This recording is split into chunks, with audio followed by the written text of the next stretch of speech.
사람들과 이렇게 교제할 수 있는 시간이 너무 없는 것 같아서 우리 오락부장으로 임명된 우리 현동훈 형제를 중심으로 잘 준비를 했는데 오늘 끝나고 그냥 가지 마시고 다 함께 참여하는 여러분 되셨으면 좋겠습니다. 그리고 초등 1부에서 교사를 찾고 있다고 합니다. 교사가 부족해서 이래가 대표인가요? 초등 1부에서 교사가 부족해서 우리 자라나는 아이들을 이렇게 섬길 우리 반 담임 선생님이 너무 없다고 합니다. 그래서 여러분 가운데 혹시 오늘 예배를 드리다가 갑자기 하나님께서 마음을 주신다면 저에게 직접 연락을 주시면 초등 1부에 제가 모셔다 드리도록 하겠습니다. 아시겠죠? 네, 많이 관심 가져주셨으면 좋겠습니다. 우리 한 번 더 인사할 때 오늘도 은혜 많이 받으세요 라고 한번 인사하겠습니다.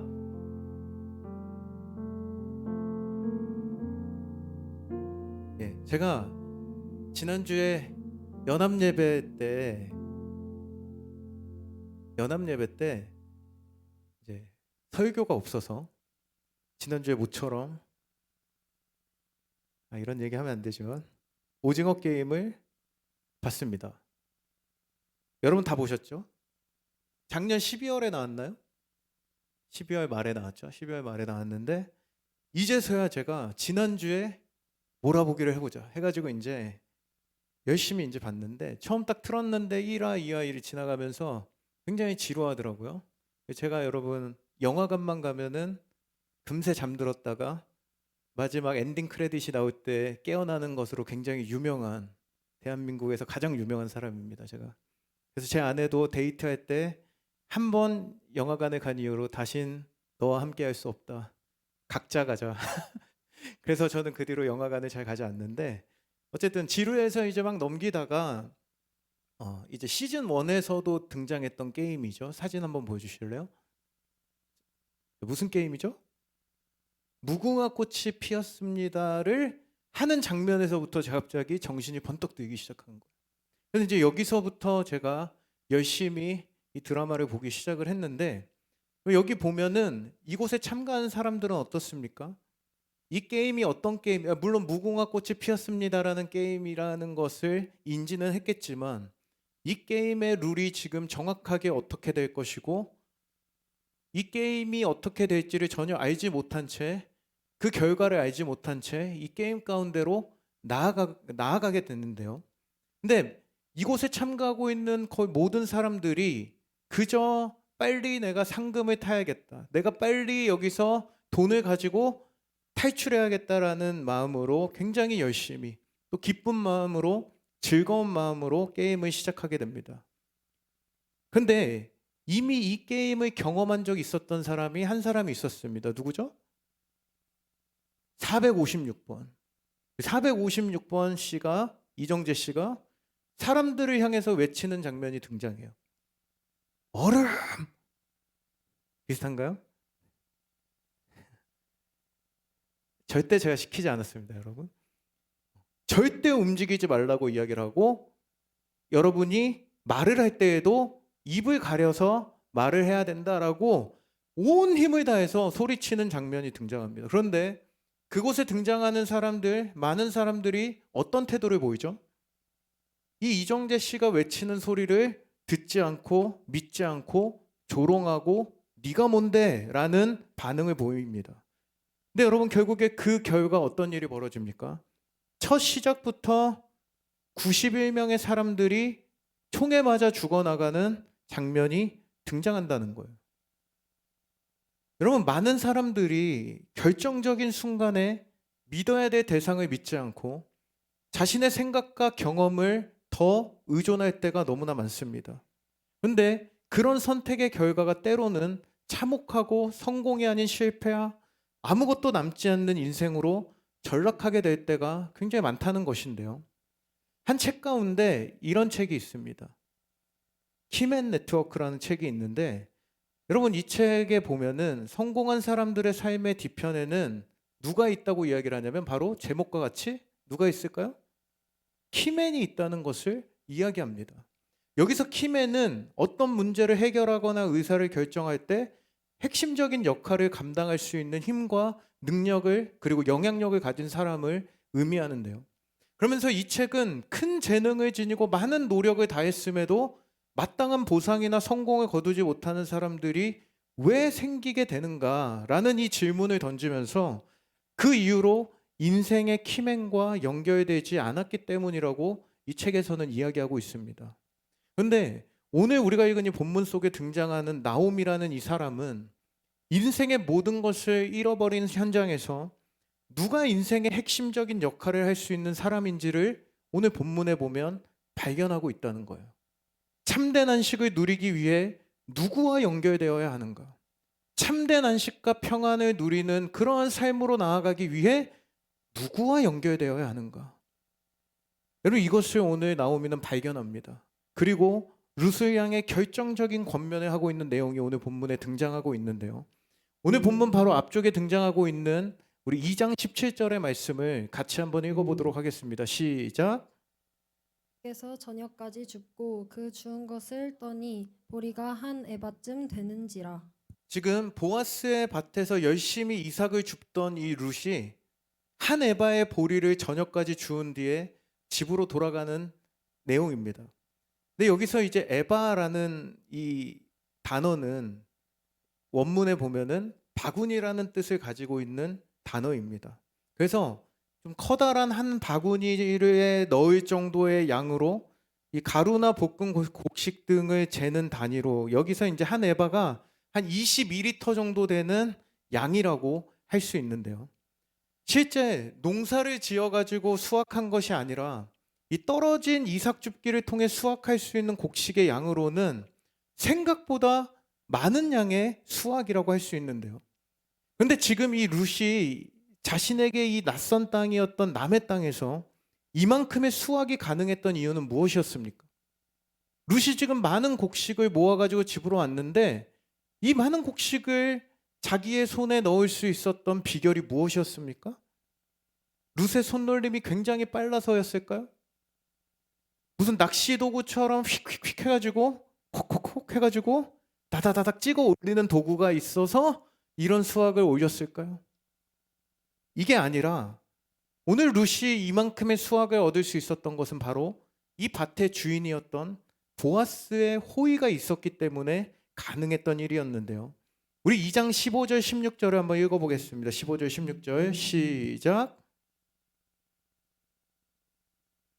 자기 소년들에게 명령하여 이르되 그에게 곡식단 사이에서 줍게 하고 책망하지 말며 또 그를 위하여 곡식 다발에서 조금씩 뽑아버려서 그에게 줍게 하고 꾸짖지 말라 하니라.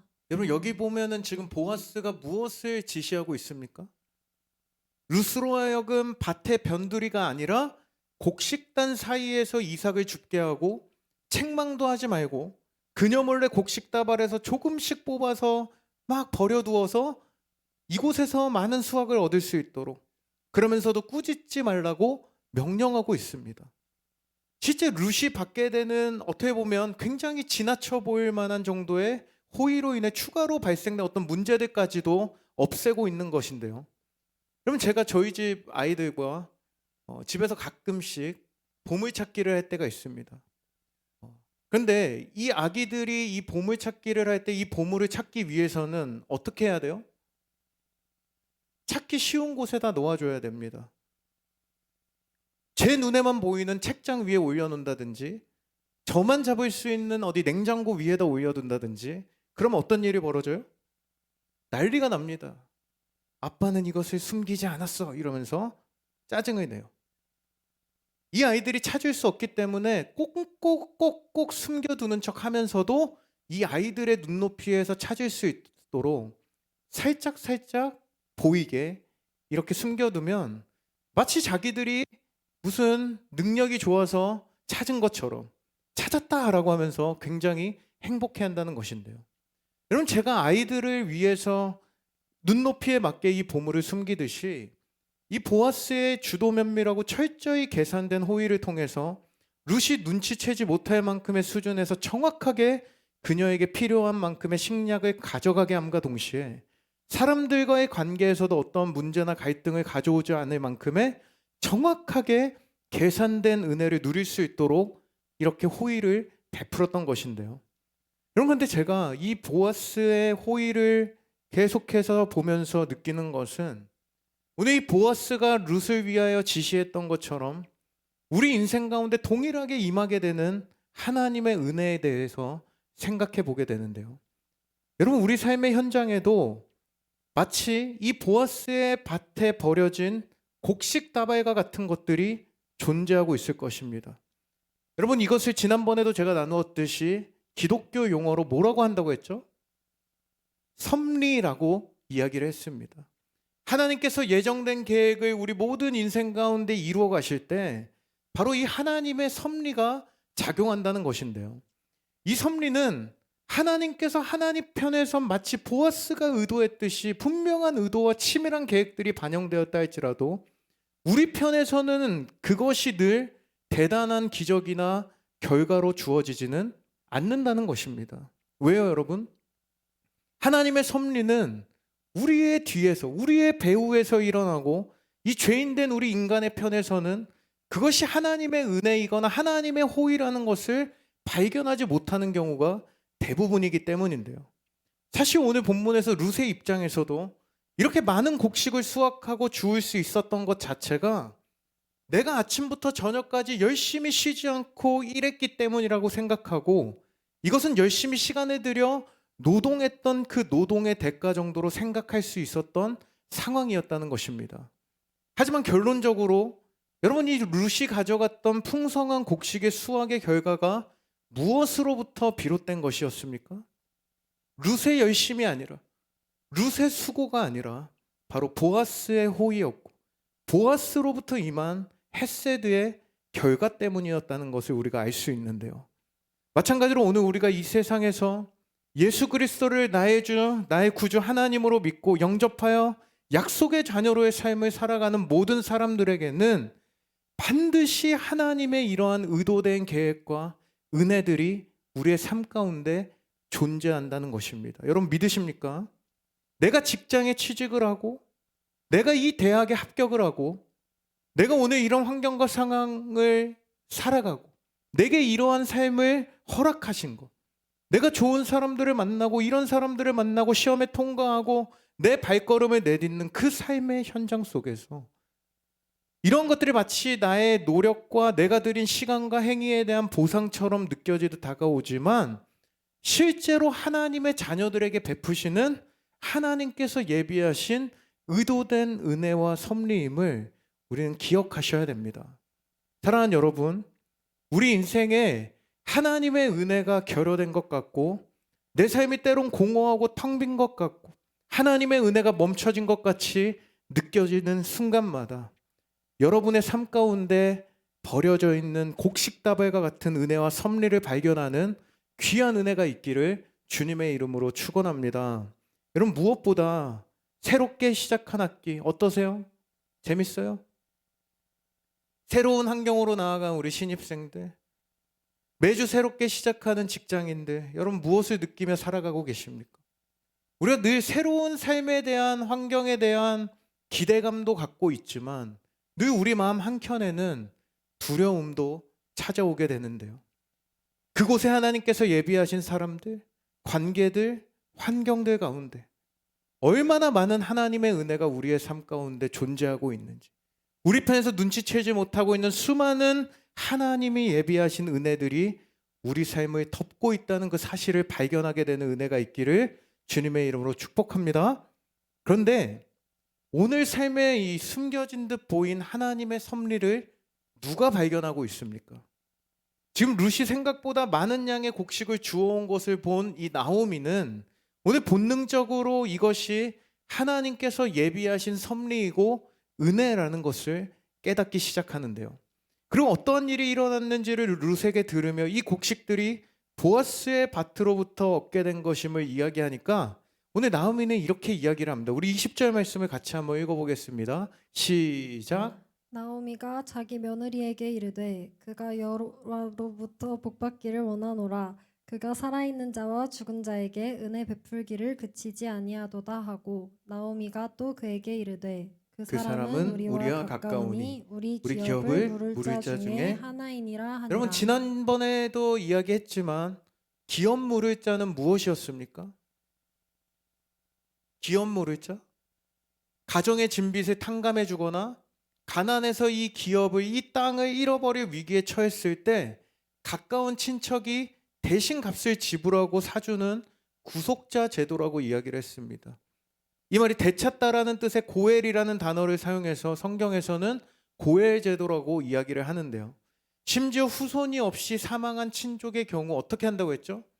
결혼을 해서 죽은 사람의 후사를 있게 해 그 기업을 회복시키는 역할을 하는 이 하나님께서 이스라엘에게만 허락하신 바로 은혜의 제도라고 할 수 있는데요. 바로 보아스가 이 가정의 고엘이었다는 것을 이 나오미는 순간적으로 인식을 하기 시작합니다. 근데 지금까지 나오미는 어땠습니까? 오늘 이 본문 이전까지의 나오미는 어떤 인생이었습니까?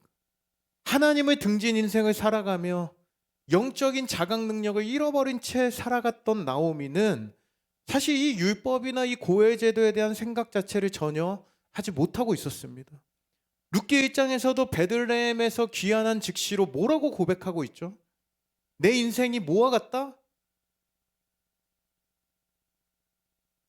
마라와 같다. 마라가 뭐라고 했죠? 쓰라린 인생이고 쓴 인생이고 망한 인생이다라고 고백하고 있었다는 겁니다.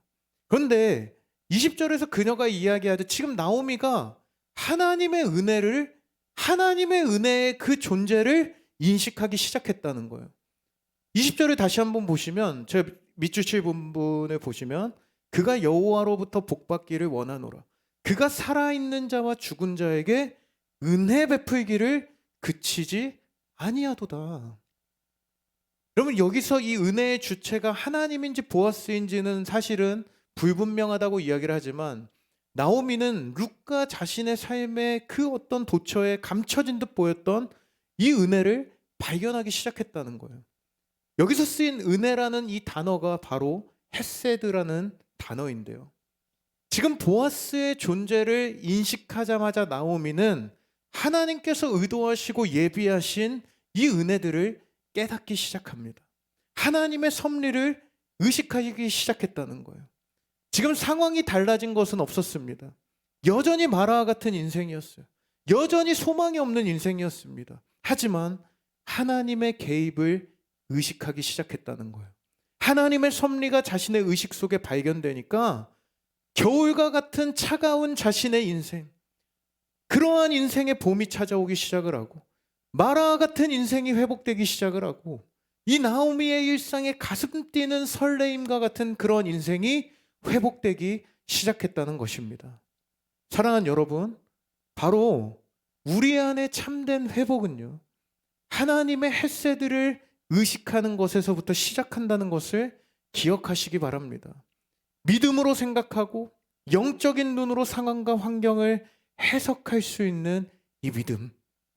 여러분 제가 지난주에 이제 연합 예배를 마치고 피드백들을 점검하면서 굉장히 마음이 불편했던 시간들이 있었습니다. 한 주 동안 굉장히 마음이 낙심됐다가 좀 괜히 배탈까지 나는 그런 안타까운 한 주를 보냈는데 이제 피드백 가운데 굉장히 좀 불편한 이야기를 하는 지체들의 어떤 답변들이 제 눈에 보이기 시작한 거예요.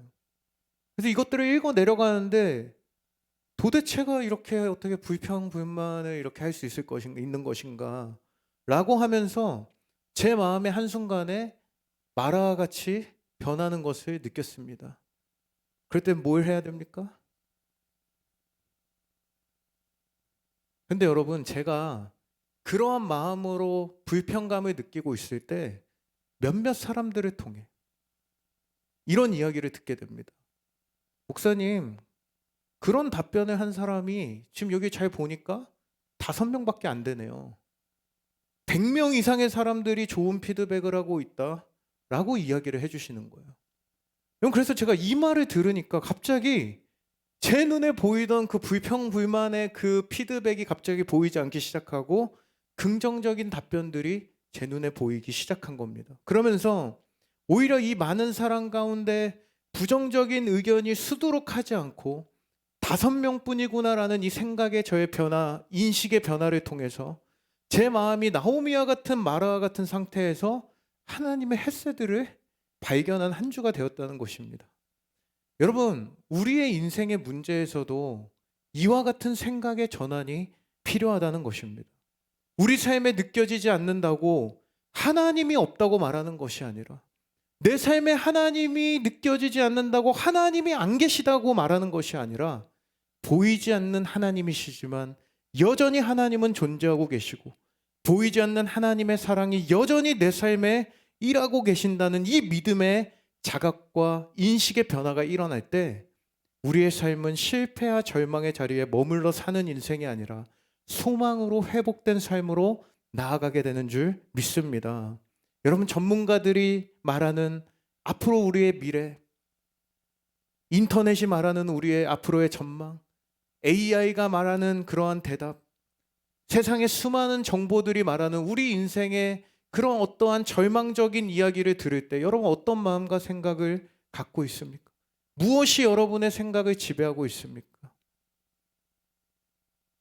저는 오늘 우리 청년함대 모두가 하나님이 없다고 생각하는 그 인식이 변화되어 보이지 않는 하나님은 살아계시고 여전히 내 삶에 역사하고 계신 분이심을 자각하는 그 믿음이 열려지기를 주님의 이름으로 축원합니다. 여러분, 지금 룻은 기대했던 것보다 많은 양의 곡식을 가지고 돌아왔어요. 생각지 못했던 은혜를 경험합니다. 하지만 중요한 것은 이 곡식이 나오미와 룻이 처한 상황에 대한 근본적인 해결책이 될 수는 없었다는 거예요. 특히 지금 이삭을 줍는 것은 언제만 가능한 거예요? 추수할 때만 가능한 일입니다. 이 추수 시즌이 보통 1달에서 2달 정도라고 했을 때 이 룻과 나오미가 얻을 수 있는 식량은 이 한두 달 정도에만 기대해 볼 수 있는 식량이었다는 거예요. 분명 현실적인 방법과 앞으로의 삶의 대안을 찾아야만 하는 안타까운 상황이었습니다. 하지만 나오미가 이 하나님의 헤세드와 섭리가 눈에 보이기 시작하자 진정으로 얻어야 할 것이 무엇인지를 자각하기 시작하는데요. 바로 누가 참된 안식을 제공하는가를 분별하기 시작했다는 것입니다. 우리 오늘 본문의 1절을 같이 한번 읽어보겠습니다. 시작. 룻의 시어머니 나오미가 그에게 이르되 내 딸아 내가 너를 위하여 안식할 곳을 구하여 너를 복되게 하여야 하지 않겠느냐. 여러분, 지금 룻기에서 처음 등장하는 나오미에 대한 수식어가 등장하고 있습니다. 여러분, 그동안 1장부터 2장을 읽어보신 분들은 아시겠지만 나오미는 그냥 나오미로 불려지는 인생이었어요. 자신의 쓰라린 아픔에 집중되어 있는 인생이었고 소망을 잃어버린 인생이었고 아무런 것도 기대할 수 없는 인생이었지만 이제는 룻의 시어머니로서 룻의 인생이 회복되고 기업이 회복되기 위해 무엇을 해야 될지를 깨닫고 오늘 룻을 딸로 부르며 사랑으로 건면하고 있는데요. 여기서 딸이라는 이 말을 히브리어로 보면 생산 능력을 가진 생명체를 지칭하고 있다는 것입니다. 다시 말해 룻에게 지금 나오미가 딸아라고 부르는 것은 너를 통해 끊어진 엘리멜렉 가문의 대를 이을 생명이 태어날 것이라는 의미를 담고 그동안 소망을 잃어버렸던 그녀가 미래에 대한 희망을 가지고 룻을 부르고 있는 장면이라는 것인데요. 지금 여기서 표현하고 있는 안식할 곳이라는 이 단어 마노아흐는 구약에서 총 5번에 걸쳐 사용이 되었는데 오늘 이 안식할 곳이라는 단어의 이 뜻이 쉴 곳, 평안함을 얻는 곳, 소망이 이루어지는 곳이라는 뜻을 가지고 있는 단어입니다. 바로 지금 룻이 겪고 있는 상실과 아픔과 낯선 이방 땅에서의 내일이 보이지 않는 삶의 현실에서 참된 평안을 얻고 쉼을 얻고 참된 안식을 얻을 수 있는 이러한 소망이 이루어지는 장소가 어디라는 것을 우리에게 보여주는 것입니까? 여러분, 바로 그곳은 오늘 본문에 나타나듯 보아스의 곁이었고 보아스의 품이었다는 거예요. 룻이 일시적인 문제 해결이 아닌 완전한 회복과 평안을 얻기 위해선 보아스의 밭에서 떨어진 나달을 주워서 그저 생명을 연명하는 인생이 아니라 그 밭의 주인이었던 보아스를 얻고 보아스의 품 안에 거하며 보아스로부터 오는 모든 복을 누리는 것이었습니다. 여러분, 이 말씀을 듣고 밭을 소유한 남자를 찾아가서 프로포즈를 하라는 말이 아닙니다. 큰일 납니다. 여러분, 이 보아스가 성경에서 누구를 예표한다고 얘기했죠? 예수 그리스도를 예표한다고 말씀을 드렸는데요. 다시 말해 우리 인생은 바로 이 보아스의 곁과 같이 예수 그리스도의 곁, 예수 그리스도의 품 안에서만이 참된 안식과 회복과 평안을 누릴 수 있다는 것을 여러분 기억하셔야 된다는 거예요. 그저 떨어진 나달을 쫓아 오늘의 내가 내 삶에 먹고 살 것을 걱정하며 미래에 대한 두려움에 파묻힌 인생을 살아가는 것이 아니라 온 세상의 주인이신 주님의 품 안에서 그분과 온전히 연합할 때 내 삶에 축적되어 있는 수많은 문제들은 풀어진다는 것입니다. 여러분 믿으십니까? 평안이 회복되는 것입니다. 그분 안에 안식을 누리며 미래의 소망을 품는 인생으로 거듭나게 된다는 것입니다. 여러분 오늘 그렇게 점점 룻에게는 이러한 참된 안식의 날이 오늘 룻기 1장부터 2장 3장을 지나가며 가까이 다가오는 것을 우리에게 보여주고 있는데요. 이제 나오미는 참된 안식의 비결을 깨달은 뒤에 보아스의 품으로 가게 하기 위한 이 구체적인 방법을 룻에게 이야기하고 있습니다. 실제 베들레헴으로 돌아왔을 때가 보리 추수가 시작하던 때라고 성경이 기록하고 있기 때문에 이 보리 추수 시즌이 끝나면 어떻게 됩니까? 룻은 더 이상 보아스를 만날 기회가 없어지게 된다는 겁니다. 그래서 지금 나오미는 룻에게 굉장히 도발적인 프로포즈를 제안하고 있는 내용이 등장하는데요. 우리 2절에서 4절 말씀을 같이 한 목소리로 읽어보도록 하겠습니다. 시작. 내가 함께하던 하녀들을 둔 보아스는 우리의 친족이 친족이 아니냐. 보라, 보라, 그가 오늘 밤에 타작마당에서 보리를 까불리라. 그런즉 너는 목욕하고 기름을 바르고 의복을 입고 타작마당에 내려가서 그 사람이 먹고 마시기를 다 하기까지는 그에게 보이지 말고 그가 누울 때에 너는 그가 눕는 곳을 알았다가 들어가서 그의 발치 이불을 들고 거기 누우라. 그가 내 할 일을 내게 알게 하리라 하니. 네, 여러분 굉장히 지금 19금과 같은 장면이 등장하고 있습니다. 발치 이불을 들고 누우라는 표현을 하고 있다는 거예요. 여러분 졸다가 영적인 의미로 바라보지 못하고 성경 말씀을 문자 그대로 따라하지 마십시오. 할렐루야. 여기서 발치 이불은 이스라엘 사람들이 입고 다니는 겉옷을 의미합니다. 지금 이곳에 눕는다는 것은 팔레스타인 지방에서는 자신을 그 대상에게 전적으로 의탁하고 구원을 요청하는 행위였습니다. 동시에 이 행위는 룻에게 있어서 굉장히 위험한 선택이 될 수 있는 상황이었는데요. 나오미의 코칭대로 보아스의 발치에 들어가 누웠다가 보아스가 룻을 거부하게 되면 남은 인생은 더 비참하고 얼굴을 들 수 없는 인생이 되는 상황이었어요. 근데 여러분 나오미가 베들레헴에서 돌아왔을 때 자신의 체면을 의식하느라 밭에 떨어진 의삭 줍기도 안 하려고 하던 그녀가 지금 룻에게 이러한 모험적이고 도전적인 이러한 도전을 감행하라고 권면할 수 있었던 이유는 단순한 용기가 아니었습니다. 이것은 하나님의 섭리에 대한 인식의 변화가 그 안에 일어났기 때문에 가능한 일이었고 하나님의 일하심을 전적으로 신뢰하는 믿음이 있었기 때문에 가능했던 결정이었는데요. 여러분 한번 상상해 보십시오. 룻에게 이 시간이 얼마나 조마조마했을까?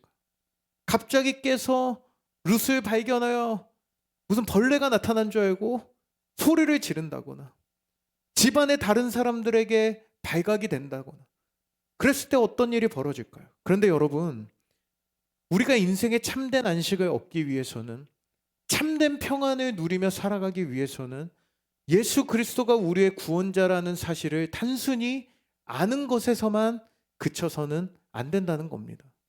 우리가 그분을 통해 참된 안식과 평안과 소망을 누리기 위해서는 결국 그분의 발치 아래 누워 전적인 의탁과 간절한 구원의 행위까지 나아가야 한다는 것을 상징적으로 보여주고 있다는 겁니다. 여러분 지금 이 현장을 조금만 더 살펴보면요. 우리 9절 말씀을 읽어볼게요. 시작.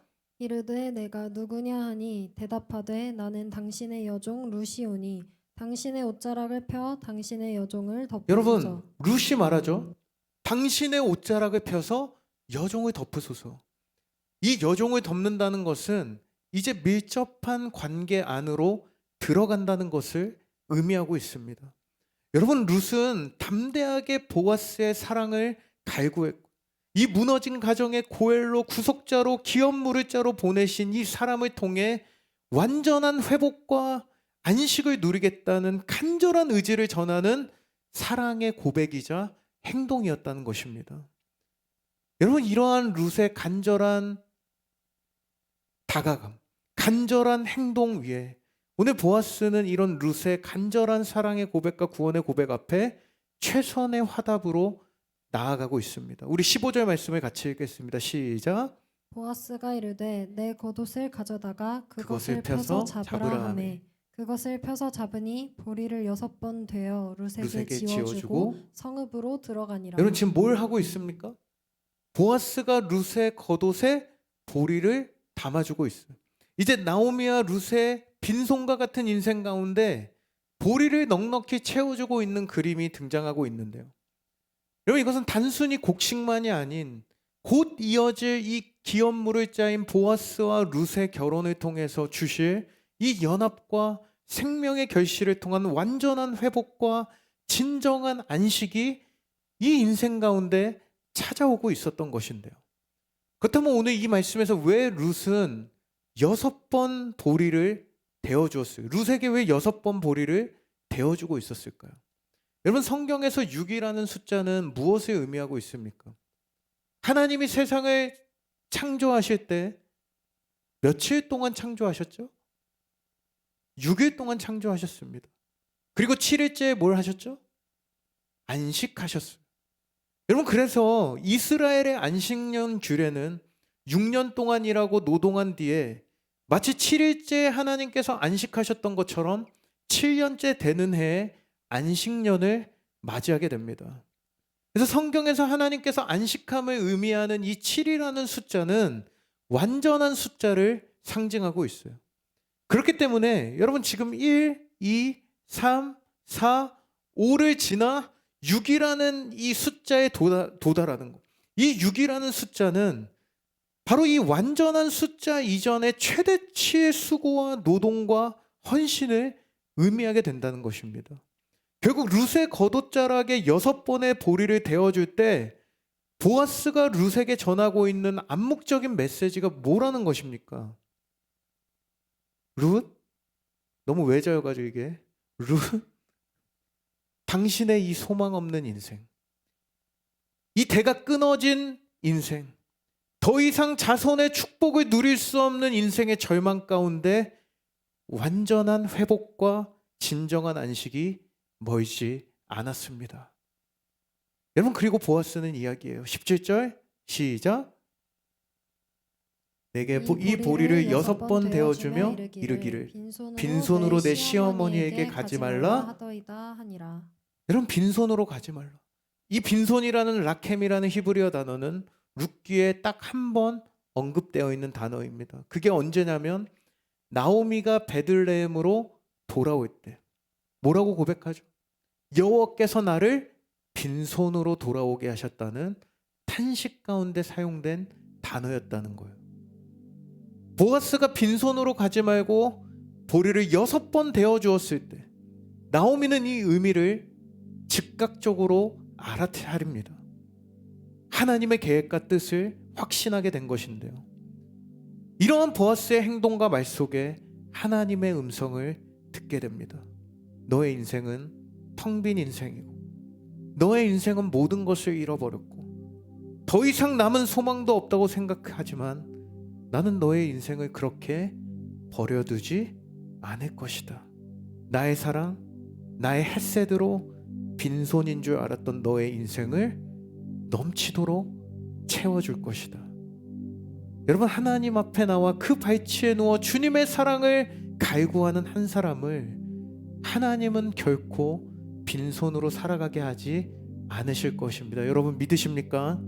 비어 있어도, 내가 내 삶에 원하는 것을 손에 넣지 못했을지라도 주님께서 여러분의 인생을 채워주실 것을 기대하고 소망하는 마음으로 여러분의 잔을 높이 드십시오. 저는 이 자리에서 주님을 찾고 주님을 갈망하고 주님을 예배하는 여러분들이 하나님의 사랑을 간절히 찾고 구할 수 있는 하나님의 사람들이 되시길 주님의 이름으로 축원드립니다. 여러분 이제 6번의 그 한계를 넘어 이 다음에 올 것에 대해 나오미는 확신하고 있어요. 18절에 보니까 어떻게 될지 알기까지 뭐하고 있으라고요? 앉아있으라. 가만히 앉아있으라. 이제 할 일을 다 했으니 가만히 앉아있으라는 뜻인가? 이것은 방종의 의미가 아닙니다. 아무 생각 없이 살라는 얘기가 아니에요. 믿음의 기다림을 말하는 것입니다. 때가 차면 이루어질 하나님의 때를 기다리라는 것이죠. 여러분 최초의 인간이 범죄한 사건으로부터 시작된 예수 그리스도의 이 땅에 오심에 대한 하나님의 약속이 어떻게 되었습니까? 하나님의 때가 차니 이 역사의 어둠을 깨고 베들레헴에서 이 약속이 성취되었어요. 수많은 선지자들의 예언대로 예수 그리스도는 이 땅에 오셔서 이 구원의 약속, 구원의 역사를 완벽하게 완성하셨습니다. 오늘 나오미가 이렇게 고백하죠. 이 일이 성취되기까지 결코 쉬지 아니하리라. 사랑하는 여러분, 룻기를 읽어보면 정체되는 순간이 등장하지 않습니다. 잠시 쉬는 시간이 등장하지 않아요. 정지되는 시간이 하나도 존재하지 않습니다. 계속해서 긴박하게 상황이 전환되고 전환되는 것을 볼 수 있어요. 무엇을 상징하는 걸까요?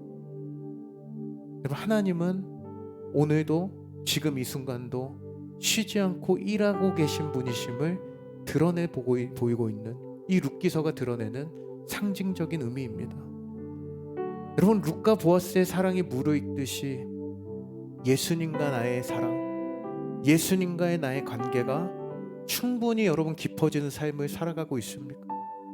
여러분 혹시 그분을 아는 것에만 그쳐 그냥 그렇게 살아가고 있지는 않으십니까?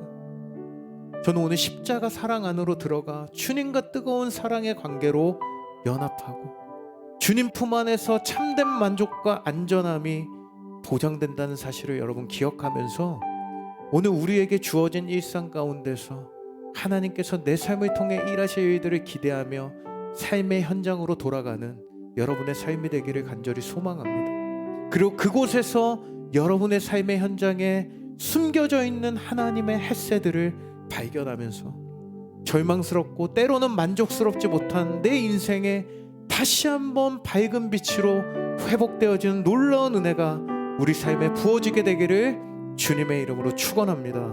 오늘 말씀을 정리하면서요, 여러분 주위를 둘러보면 참 불안한 시대를 우리는 살아가고 있습니다. 우리나라가 어떻게 될지, 내 인생이 어떻게 될지 불안할 수밖에 없는 시대를 살아가고 있어요. 많은 학생들이 대학에 들어가지 못할까봐 불안해하고 있고, 청년들이 취직을 하지 못할까봐 불안한 인생을 살아갑니다. 직장을 얻으면 내 인생을 얻은 줄 알았는데 언제 직장에서 잘릴지 몰라 불안해. 평안이 없는 인생을 살아가요. 아무리 돈을 많이 벌어도 언제 이것이 나에게 백지화될지 모르는 인생. 인맥을 두껍게 쌓아도 별일 아닌 것으로 틀어지는 것이 우리의 인생이에요. 우리가 수고해서 쌓은 성이 언제든 무너지고 사라져버리는 모래성과 같은 인생, 그것이 우리 인생임을 여러분 기억하세요. 하지만 그런 불안한 인생을 살아가는 우리의 인생에 참된 안식과 평안과 진정한 풍요를 주실 수 있는 분은 오직 예수 그리스도뿐인 줄 믿으시기 바랍니다. 우리 진정한 고엘이신 예수 그리스도만이 우리 인생에 참된 안식을 주실 수 있는 분이십니다. 여러분 믿으십니까? 그래서 어거스틴은 주님 안에서 쉬기까지 저에게는 안식이 없습니다 라고 고백을 했고요. 감리교회 창시자였던 존 웨슬리는 거센 풍랑이 몰아치는 바다 위에 평안을 잃어버리고 있을 때, 불안에 떨고 있을 때 평안 가운데 하나님을 찬양하고 있었던 모라비안 교도들의 평안한 얼굴을 보고 자신의 신앙을 다시 한번 되돌아보고 이를 계기로 위대한 신학자로 거듭나게 됩니다. 여러분, 우리가 사는 이 세상 거센 풍랑이 몰아치는 바다 위를 걸어가는 우리 인생의 여정 가운데 가장 안전한 곳, 참된 위로를 얻고 평안을 얻을 수 있는 곳, 여러분 그곳이 어디입니까? 바로 예수 그리스도의 날개 아래. 여러분, 저는 이 발치 아래에서 이 주님과 사랑의 연합 안에 가능한 줄 믿으시는 저와 여러분 되길 주님의 이름으로 축원드립니다. 오늘 그 주님께로 나아가기를 원하는 우리 청년들은 우리 그 자리에 다 일어나셔서 오늘 강한 팔로 우리를 붙드시는 주님을 의지하며 우리 찬양의 고백으로 주님 앞에 나아가기를 원합니다.